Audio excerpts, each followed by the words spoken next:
But then other shit surprises me. Like, we did a show for Viscera Infest, pulmonary fibrosis. Yeah, how was that attended?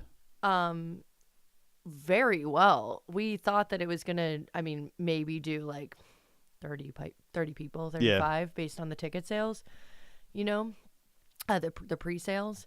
And there was 100 people that just showed up at the door. Wow. 100 people. I actually met a woman at the bodega across the street. Yeah. That was smoking weed with her friends in just Brooklyn. She lives in the Bronx, and she just wanted to come to Brooklyn to be social. Mm-hmm. And she asked what was going on over there, and I told her, and she said, "Oh, like mosh pits?" And I was like, "Yes." Oh, yes. Cockroach mosh pit. I explained this. I said, "Please come in. I'm the promoter. I will put you on the guest list." And I did, and she had a blast. It was awesome. She was cool.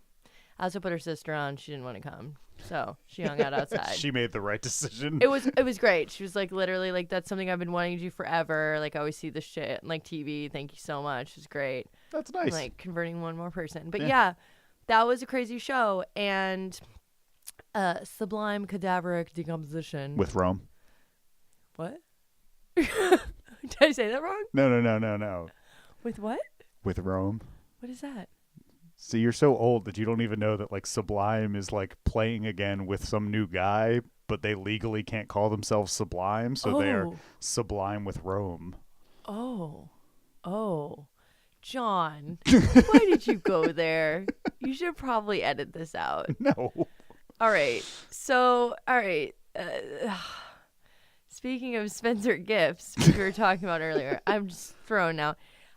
So yeah, I wanted to purchase a shirt from any of the 3 bands mentioned that played the show, and every band was either sold out or only had extra large left. I would have thought those would have been the first to go. Right? Maybe the 2Xs, but Pulmonary had like 3 XLs and like 1 large. And I'm at a point where I did this huge purge of my life with like a bunch of shit. yeah, Digital data, friends, feelings. CDs. I actually threw a shitload of CDs away. Ralph is going to like kick me. He's the only other person I know that likes fucking CDs. But I did put some aside to like give and sell and stuff like that. Anyway, went through some band shirts. I own 3 dressers, a clothing rack, and a full closet of clothes. Yeah. I'm like your typical woman. Like, I bought shoes today with you. Yeah. You know? Like, I like to dress. Right.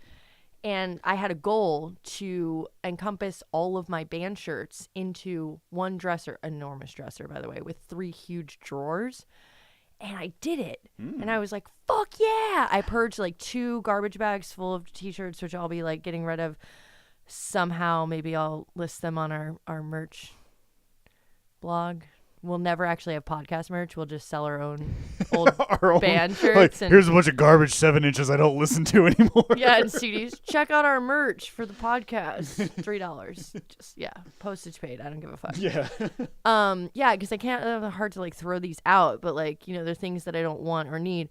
So I came to the realization, you know, after the 3 drawers were full to the brim, like cannot stuff anything else in, right? Secret, like rolled up in the back. Yeah. Like, you know, really full. I was like, all right, you also know, you haven't looked, but you know you have a bag of like, I'm going to cut these up and sew these because like the band only has extra large and I'm going to buy it anyway and I'm going to sew it one day and I never do. I at least have 1 bag of that somewhere in my craft area, and then also like shirts I've cut up for patches to put on dresses and shit that I will never use. So I've come to the realization that I'm not allowed to take any large or extra large shirts anymore. Medium I can fit into. I am a small, but like medium can look cute. Yeah. But I'm not allowed to pretend that I'm going to alter a fucking shirt anymore. because I'm not going to do it. Yeah. Like if I'm not doing it, I'm not doing it. Right. You know? So I refuse to allow myself to purchase those shirts. And I was just like, really in shock and impressed that before Ear Slaughter, these bands played MDF and now they're playing Ear Slaughter after my show. And they are almost out of shirts already. They have no fucking merch. They're just like, oh yeah, we're fucking out. Like, how is this possible? And then you sell 5 fucking shirts for like a fest, 2 out of town shows, and then another like. Those bands are popular? I mean, are they though? Like, they really only sold a few tickets in advance for our show. I mean, I'm very, very happy that the show did so well. And, like, everybody should be going to this shit. it should be sold out. But like, are they that popular? I will say that the Philadelphia version of that show happened 2 blocks away from here, and I didn't go. But that had more to do with the fact that I was burnt out after MDF and didn't feel like paying $15 to watch bands that I have limited interest in. Wait, yeah, because it's a gore grind. Right. Yeah. What venue is 2 blocks away? There is a shitty bar called the Milk. It's not even. No, it's not shitty. It's the exact opposite. It is too nice of a bar to have metal shows at. Mm-hmm. It's just kind of like a college campus bar, and it's called the Mill Creek. And I think that like there's one person in Philadelphia who books metal shows that must have some sort of relationship with somebody who books there, because like there's a very small percentage of shows that happen there. Do you think that the $15 is because the bar charges so much for like the space? Probably, but also, I mean, it was 3 international touring bands, so I feel like totally. That's not an unreasonable amount to I ask. felt really bad. Like, so sorry to interject. Go ahead. Viscera Infest played second to last at my show, and the person working the door at Vitus is named Rika. What's up, Rika? I've known her because she's listening for a long time. Oh yeah, she's never gonna listen to this. I've known her for a long time from Ohio. Mm-hmm. She's fucking badass, like super fucking cool. And she's like, "Hey, can you watch the door? I really want to see some of Viscera Infest." So I was like, "Of course," yeah. you know. So I watched for several songs and was like dying to get in there because I like really wanted to see them. But a lot of people came in, so I'm like charging them, you know, like stamping them, doing the door thing that I haven't done in forever, and I was like really excited. But I felt really guilty when I would say $16. I mean, like, rent in New York is like absurd. Pay is absurd. Like, people make money there. Yeah. But I was like, oh, it's a $16. And then I was like letting people in for free for no reason. Sorry, Brian. No, but like this woman showed up and she was like dating the sound person, right? And I knew that. Like, I've met her before. Yeah. And she's like, oh, you know, so-and-so's my boyfriend. I was like, oh, yeah, just go ahead. I was like, you don't have to explain yourself. Sure, just. Also, it was the second to last band is already performing, so they've missed 2 or 3 bands. Yeah, and I felt like really grateful that so many people had already showed up and paid. That totally unexpected. Yeah. That like, I don't know. I was kind of just riding like, high. I get it. Yeah. Even like this group came in that were like total normies. Like they were like, oh, is there a concert? You know, and I'm like, oh yeah, it's a metal show, you know, this and that. And they're like, how much is it? And it was like 16, and they kind of look at each other and like 16, the cover's 16. These were cover and concert. Concert guys. So it's you know what? It's the second to last band. If you want, I can get you in for half off. I can like let you guys in. And they're like, well, when do you think the show's over? We just want to come for a drink. 6 minutes. There's a band and a half left. Right? Can you imagine them like literally just seeing STD and like the cockroach mosh? That'd be amazing. I kind of wanted that to happen. I did not let them in for free. Like, Brian doesn't have to kill me, but I did offer them half off and they said no. And they ended up coming back for a drink later. But yeah, like I was tempted, you know, to just kind of like scooch them in, open the floodgates, just like get all these fucking street swarmers in. What are these hipsters called? I don't know. Greenpoint bar hoppers. No. Street swarmers is what they will be forever known as. Street swarmers. Yeah. So not sure where I was going with that, but I'm sorry to hear about the t-shirt sales. It's like I said, I don't expect good things to happen in life, so yeah, I guess when you have no expectations. Yeah.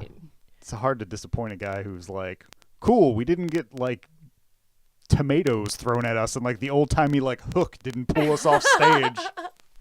If I ever see you, I will promise to do that. That's fine, because you'll never will. Well, that's probably true. Maybe you should try headlining something. Because they certainly will. Yeah, the band that sells 5 t-shirts across 4 shows is headliner material. Right? Oh my gosh. Yeah, I mean, don't worry. I'm feeling pretty pathetic after that Dr. Mario. Uh, I don't think that you can equate like a thing I spend like hours listen, every week on to losing a couple of rounds of Dr. Mario the when you haven't played number in of 4? hours I've spent on that fucking game in my life, the fact that I have my fucking armpit tattooed, like, this ain't no poser shit. Like, I literally have an armpit tattoo. The worst place to get tattooed. And the artist was so meticulous. It took 3 fucking sessions. Like, you know how fucking painful that is? I almost died because of it. I was hiking in California after the first session, and it hadn't healed yet. And every time, let me just walk you through this. Yeah. As long as you don't talk about lady part stuff anymore. Oh yeah. No, we're gonna get real here. So you get your armpit tattooed, right? And you know, you got to shave the area before it's tattooed. Well, Yes. the hair grows back, and it's Right. pretty thick there. Yeah. You know, because I've been shaving it for a while. I'm a shaver. Mm-hmm. So it grows back through the scabs, Right. which open the scabs. And then every time you go to reach for anything, even if you don't think you're really reaching for something, I don't know, to wipe your ass or like grab a soda, you know, you rip open the scabs. The 2 activities that involve reaching. Yes. Oh my gosh. And then on top of that, like every time you cough or anything, like you feel everything in your fucking armpits. Like I It's imagine insane. you just kind of have to walk around like this for weeks. With like stents, yes. And I'm a glutton for punishment. I have both of my armpits tattooed. Yeah, so, you know, of course I'm going to be embarrassed about it. But, I mean, every day of my life, I'm very humble in ways, and I analyze my life, and I know, like, my flaws and my weaknesses. And, you know, just the other day, it's Friday night, and it's like 12:30, and I'm about to go to sleep, because naturally that's what I'm going to do on a Friday night. Stay up till 4 or 5 in the morning on a Tuesday, but you know, Friday night, party night, no. 12:30 at night, and I catch myself on Scott Hull's Wikipedia. And I'm legit. This is like last weekend. I'm like, let's see. Does it detail his forearm workout regimen? yeah. I'm like, I was the guitarist of Anal Cunt died or something. Yes, because he fell off of an escalator. Shut the fuck up. Oh yeah, no, that's real. I didn't know how he died. I just heard this. Like someone just mentioned it. All reports I read, which seemed legitimate and not trying to make jokes about it, were that he was goofing around on an escalator in a mall. Get that kid off the escalator. Fell, landed on a table in the food court, and died. There may be more information at this point. Wow. But that's what I read. Wow. It's also very sad that instead of like, I don't know, Googling the reason for his death, instead I'm looking at Seth Putnam's Wikipedia. Right. What? Yeah. How old was he? In his 40s, I would imagine. Did he have vertigo? I don't know. Was he with a small child? I don't know. The only other thing that came up about him in the news was apparently last year he got in some hot water for heckling Gene Simmons at a Kiss concert. Wow, that sounds like that Pantera thing that happened with that nuclear, what's it called, band? Hellfrost? Yeah. The year after Dimebag Darrell died, the local rock radio DJ referred to it as the Twin Towers of Rock falling. Wow. Yes. I had to recount that to a friend of mine today. And why don't you just go...